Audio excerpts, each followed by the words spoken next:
¿Qué tal? ¿Cómo están? Pues hoy vamos nuevamente con el panorama bíblico, la clase número 6 y hoy vamos a ver Deuteronomio. Es un libro muy interesante, la verdad sí es interesante porque es cuando habla, ahí está, ¿no? Deuteronomio, ah, y es la clase número 6. Panorama bíblico, es como ahí menciona, es el quinto libro de la Torá y es el último de la Torá. Acuérdense que la Torá o Pentateuco son los 5 libros, ¿no? De los primeros 5 libros de la Biblia, llamado Pentateuco, o 5 libros, 5 cajas, y este es el quinto y último libro de lo que los judíos llaman la Torá, ¿sí? Entonces, es muy interesante porque realmente es eh, ya lo último que Moisés habla al pueblo de Israel, a la nueva generación del pueblo de Israel, ¿no? Porque todos los anteriores que habían salido de Egipto, todos murieron. Acuérdense que no se les permite entrar en la tierra prometida y entonces ahorita se encuentran precisamente en el Jordán, en el lado de Moab, ¿sí? Antes de entrar a Canaán, a la tierra prometida, ¿no? Entonces, ahí es precisamente donde muere también Moisés y es pues muy resumido, ¿no? Lo que es el Deuteronomio. Pero bueno, vamos a ver, déjenme sacar mis apuntes, ¿sí? Y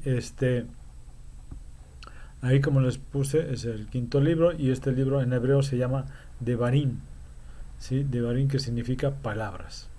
Son las últimas palabras que pues, Moisés da, ¿no? al pueblo. En la Septuaginta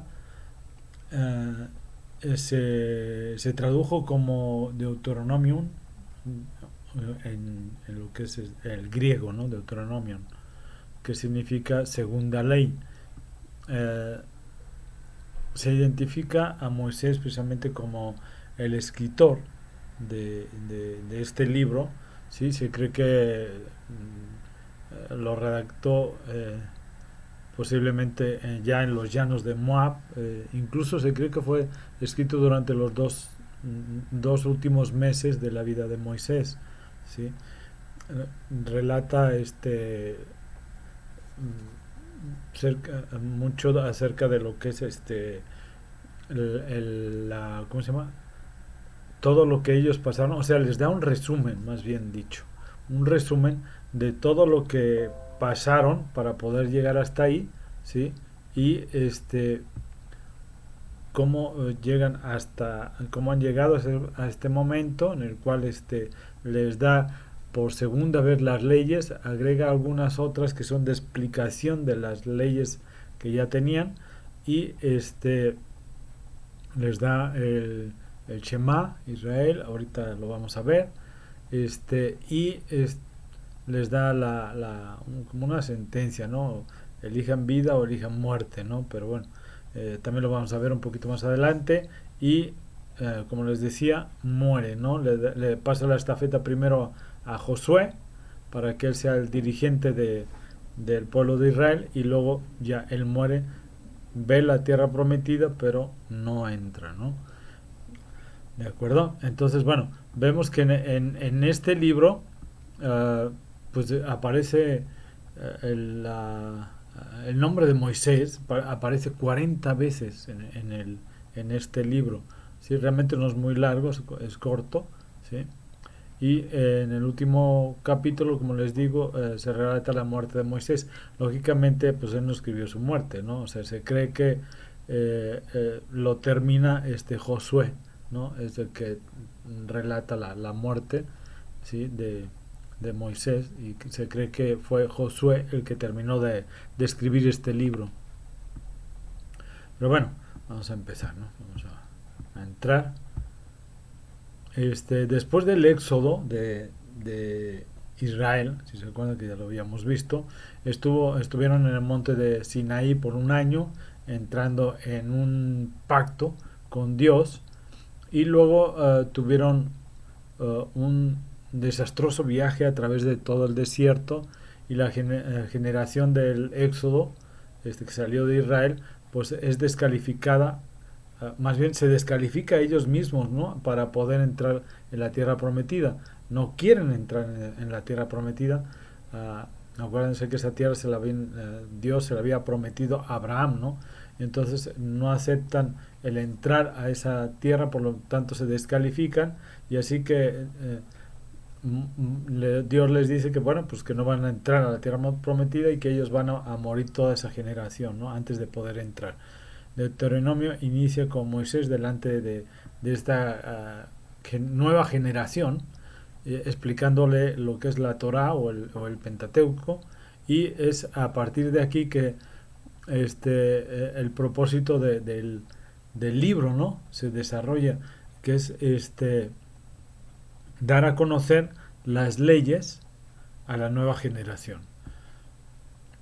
Si recordamos un dato, si recordamos al rey de Moab, ¿no? Si se acuerdan, ya ve que contrata a un hechicero, ¿no? Llamado Balaam, para que los maldiga, pero no puede hacerlo, ¿no? Al contrario, los bendice y da una predicción de que de Israel más bien saldría un rey, ¿no? Un rey victorioso, del cual todas las naciones serían bendecidas.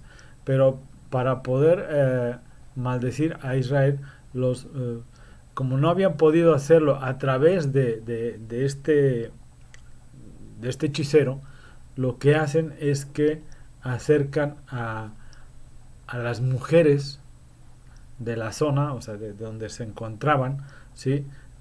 Moabitas y otras mujeres que formaban parte de este grupo de Moab, de los llanos de Moab, para que se acerquen a los hombres de Israel y los hagan caer en fornicación, e incluso los van jalando para que adoren a sus dioses, ¿sí?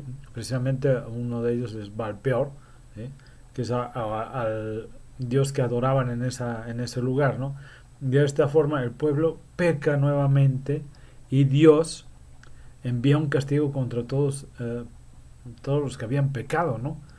Le dice a Moisés que los mate, que los ahorque, ¿no? Entonces él le dice a los jueces y a los ancianos que efectivamente que maten a todos los que habían realizado este acto de fornicación y que habían, sobre todo, que habían ido a adorar a Baal-peor y que habían comido del alimento que estaban ofreciendo a ese dios, ¿no? Entonces resulta que mientras estaban matando a toda esta gente, y un israelita trae a una madianita y se meten a una de las tiendas, ¿no? Pero se da cuenta Fines, hijo de Eleazar, hijo del sacerdote Aarón, ¿no? Entonces lo sigue a la tienda, y entonces agarra una lanza y los atraviesa a los dos, ¡pum! Los mata a los dos, ¿no? En ese momento. Y entonces Dios cesa la mortandad de los hijos de Israel en ese momento, ¿sí? Porque Dios aparta el furor, porque se da cuenta que aún hay muchos que lo adoran, ¿no? Y que no aceptan esa maldad que estaba ocurriendo. Entonces Dios aparta su furor en contra del pueblo, y este día murieron 24,000 hombres. No son poquitos. Así eran los castigos de Dios, ¿no? Así eran con el pueblo.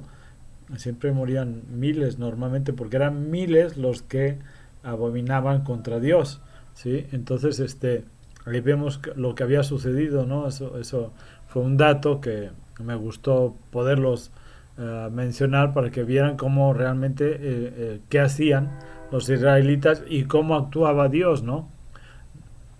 Ahora vemos. vemos que Deuteronomio está formado por una serie de discursos de Moisés, donde él está solicitando a la nueva generación de Israel a ser fieles al pacto con Dios, ¿no? Al pacto que habían hecho con sus padres, con él, y entonces que sean fieles ellos también a ese pacto.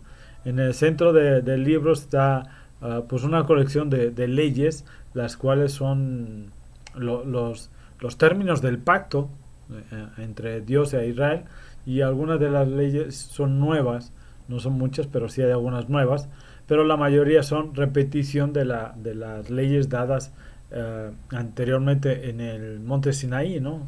El monte Horeb, ¿sí? Entonces, que actualmente se llama Monte de Moisés. Alrededor de estas leyes se encuentran muchas muchas cosas. Perdón, hermanos, perdón. Pero bueno, como les decía, entonces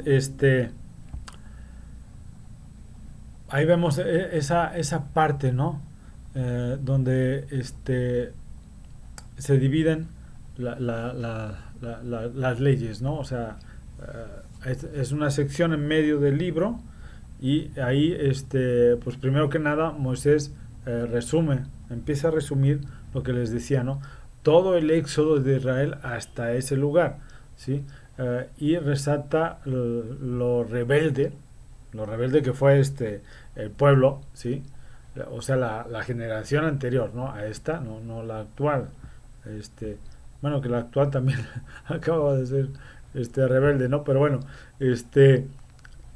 toda la rebeldía que había ocasionado precisamente que el pueblo de Israel no entrara a la tierra prometida, ¿sí? Pero también el contraste que existe con Dios, ¿no? O sea, el pueblo es rebelde, pero Dios sigue su provisión, ¿no?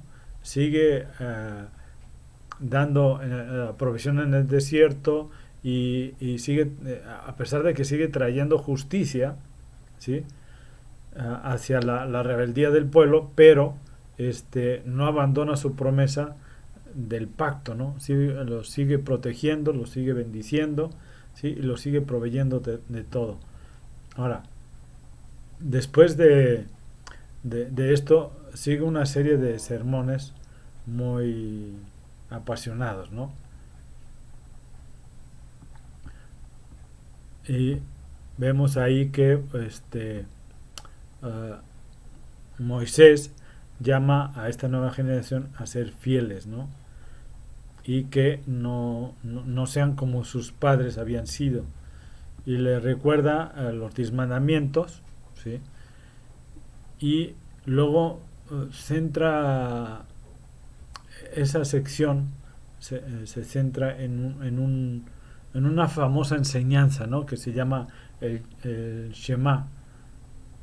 Sí, y ahí, ahí se los puse, ¿no? Que es oh Israel, se los puse tal como la Reina Valera, ¿sí? En la Reina Valera así aparece, hay otras versiones que aparece el Señor, ¿no? Pero dice, oh Israel, Jehová nuestro Dios, Jehová uno es, y amarás a Jehová tu Dios de todo corazón y de toda tu alma y con todas tus fuerzas, y tus palabras, y estas palabras que yo te mando hoy estarán sobre tu corazón, perdón, sobre tu corazón. ¿Sí? Hay otras versiones que dicen, oh Israel, el Señor nuestro Dios, el Señor uno es, ¿sí? Y amarás al Señor tu Dios de todo corazón y de toda tu alma y con todas tus fuerzas, y estas palabras que yo te mando hoy estarán sobre tu corazón o en tu corazón. Sí, entonces hay un poquito ahí. Bueno, realmente es lo mismo, ¿no? Es lo mismo, nomás dándole el nombre de Señor en lugar de Jehová, ¿no? Esta se convirtió en una oración diaria muy importante para el pueblo judío, ¿sí? Y esta une todos los temas de este libro, ¿no? Es como una unión entre las leyes y lo que venía diciéndoles con el pacto, ¿no? Ahora bien, esa palabra de escuchar el Shema, en hebreo significa mucho más realmente que solo escuchar, ¿no? O sea, eso significa el responder a lo que oyes, ¿sí? O sea, obedecer a lo que estás escuchando, ¿no? Para Israel esto significa responder a la gracia de Dios, obedeciendo las leyes del pacto, ¿sí? Y la palabra amarás en hebreo también significa mucho más que solo una emoción o un sentimiento. Se trata de una decisión de todo corazón de amar a Dios, ¿sí? O sea, de ser realmente consciente y entregar tu corazón para amar a Dios, lo cual involucra tu voluntad, ¿no?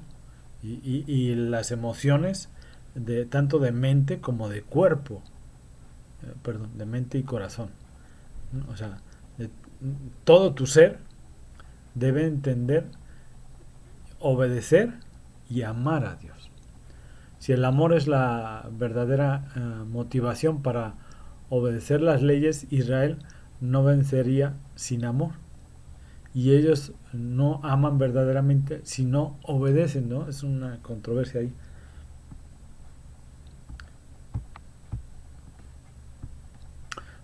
Para Israel, su obediencia y devoción a Dios eh, sería aún, o sea, un propósito mucho más grande, ¿no? La obediencia de las leyes de Dios eh, haría que Israel fuera un pueblo único entre las naciones, ¿no? Justo como dijo Dios en el monte Sinaí, ellos se convertirían en un reino de sacerdotes. Y, y ahora, pues Israel tiene la oportunidad de mostrar al mundo entero la sabiduría y la justicia de Dios obedeciendo las leyes. Y la otra idea clave del Shema es que Israel estaba llamado a obedecer y ser devoto únicamente del Señor, ¿sí? O como literalmente dice ahí, ¿no? El Señor uno es, o Jehová uno es, ¿sí? Espero que me esté dando a entender. Tomando en cuenta el contexto, el punto central es que el Señor es el único Dios a quien Israel debe adorar y obedecer. Es el contexto profundo del libro de Deuteronomio, ¿no? Ahora, esto también nos atañe a nosotros, ¿no? Porque también nosotros, nuestro Señor es el único Dios a quien debemos de adorar y obedecer, no al mundo, no a lo que nos llama del mundo, no a la televisión, no al fumar o al tomar o al andar con los amigos o el hacer cosas que no debemos. No, debemos de adorar y obedecer a nuestro Señor. Israel está a punto de entrar en la tierra de Canaán, donde las personas adoran a ídolos de que representan a un sinfín de aspectos de la creación, ¿no? O sea, el sol, el clima, el sexo, la guerra, y la perspectiva de Moisés al darles estas leyes, ¿sí? Es el que no vayan a adorar a esos ídolos, ¿no? Y sobre todo que esos ídolos pues degradan a los humanos, a la humanidad, y destruye las comunidades, ¿no? Lo vemos actualmente, ¿no? O sea, cómo precisamente el sexo, la guerra, o sea, infinidad de cosas de el ego, el yo soy, todo esto destruye familias, destruye países, destruye en sí la humanidad, ¿no? La está mermando totalmente a la humanidad. Pero adorar a Dios o al Dios de Israel, como ahí dice, quién es quién es el creador de todo, ¿no? Y el redentor. Esto llegará a la vida y a la bendición, ¿no? O sea, esto nos bendecirá y nos dará una vida verdadera. Y si llegamos a la gran ahí, perdón, y ahí en este momento, si vamos leyendo el Deuteronomio, llegamos precisamente a la parte de la colección, digamos, de leyes, ¿no? En el centro del libro, y está más o menos acondicionado por temas, ¿no? En la primera oración del libro se nos dice que Moisés está explicando y, y aclarando leyes, perdón. Está repitiendo y expandiendo las leyes, haciéndolas relevantes para esta nueva generación, ¿no? Que está escuchando precisamente a Moisés. Así que en el inicio de estas leyes están las leyes acerca de la adoración de Israel a su Dios. Ellos debían tener un templo central donde el único Dios debía ser adorado, y Dios también debía ser adorado mediante el cuidado de Israel, proveyendo a sus pobres, a las viudas. Bueno, por ejemplo, todos los israelitas debían apartar un diezmo que de su ingreso anual, el cual debían dar para el templo. Pero otro diezmo debía apartarse cada 3 años y ser dado a los pobres. Y esta era la clase de leyes que ponía Israel en la vanguardia de la justicia, ¿no? De comparación de los, digamos, de los vecinos, de las naciones vecinas, ¿sí? En contraste con la justicia que existía en Israel, ¿no? De todo, que todo estaba conectado con la adoración a Dios, ¿sí? En la siguiente sección describe las cualidades del carácter de los líderes de Israel, ¿no? Cómo debían de ser. Así que los ancianos, sacerdotes y los reyes estaban bajo la autoridad de la ley del pacto, las cuales Dios dijo que él haría cumplir mediante enviando profetas para pedirle cuenta a los líderes, aunque luego los mataban, pero sí tenían que dar cuentas a los profetas, ¿no? De manera que en contraste con los vecinos de Israel, donde los reyes eran considerados, no sé, divinos, ¿no? Dioses, y así que era muy diferente la ley, ¿no? Que, que estos pueblos tenían a la ley de Israel. Los líderes de Israel pues estaban subordinados a la ley y a los profetas. Lo que continúa con una larga sección de leyes acerca de la vida civil de Israel, reglas sobre el matrimonio, la familia, los negocios, y también sobre la justicia social, sobre los sistemas sociales y cómo debían proteger a los huérfanos y a los extranjeros. Y luego están las reglas que concluyen con más leyes de adoración a Dios, ¿sí?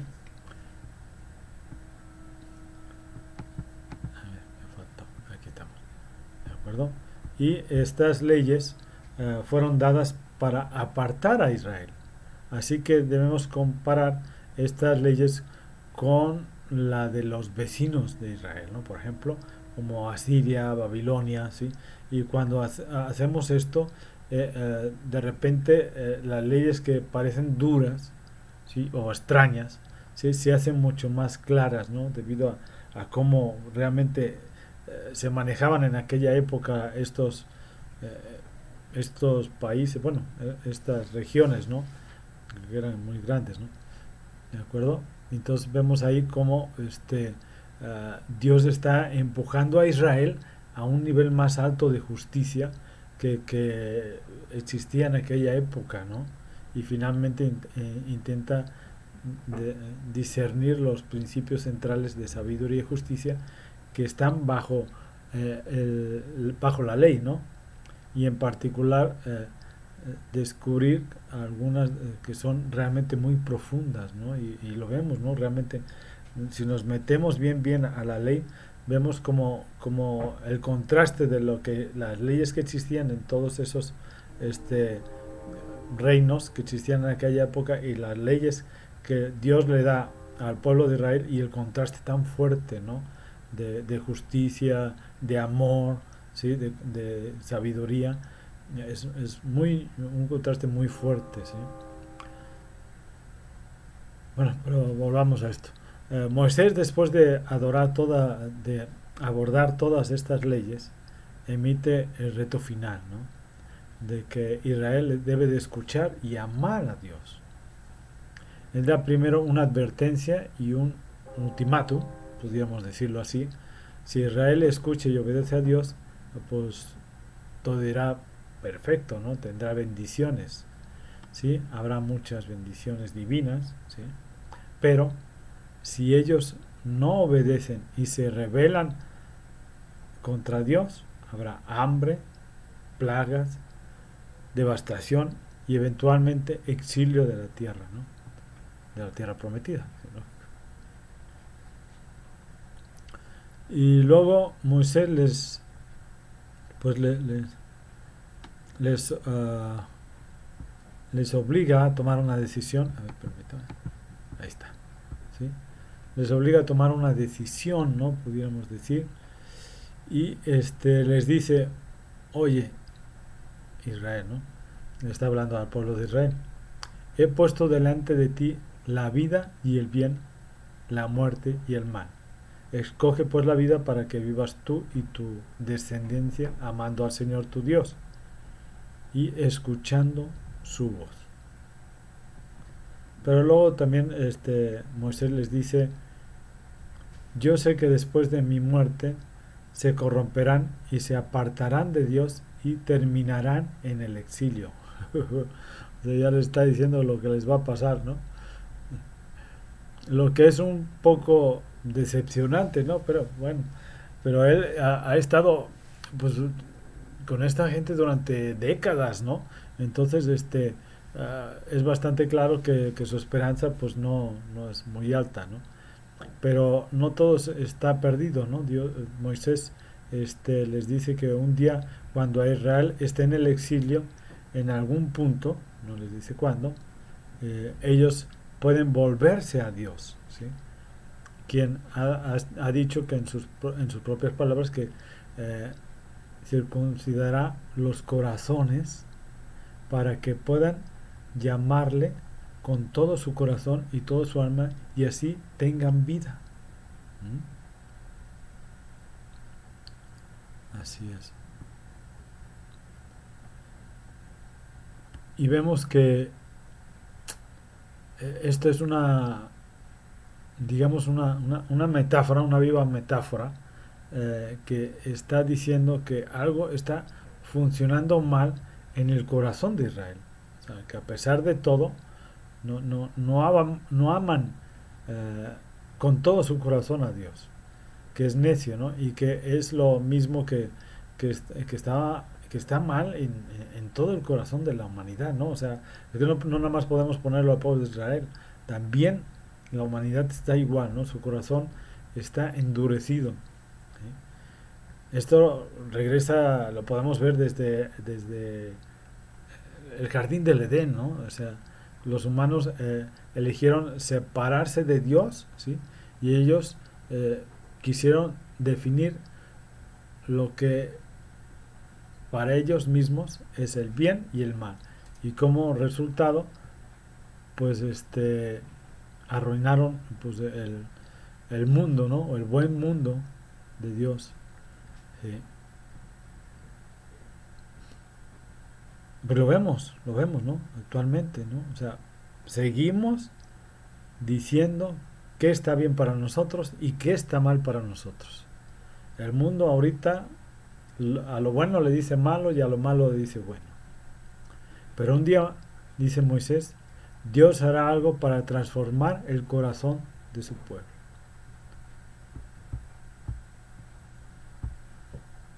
Y esperemos que el corazón de todos nosotros, ¿verdad?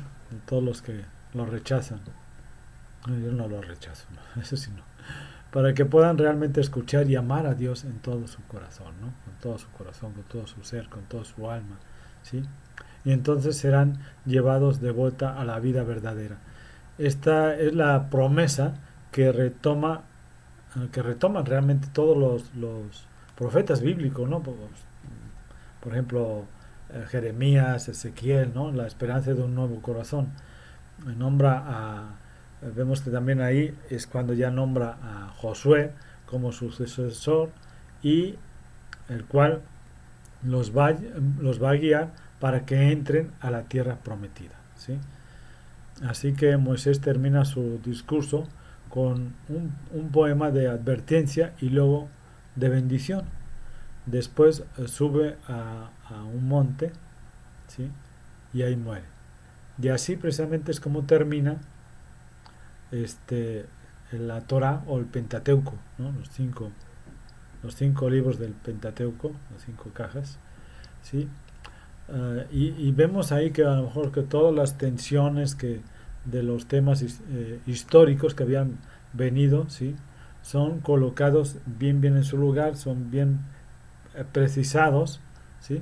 Pero se quedan sin resolver, ¿no? O sea, esto era, será, ¿sí?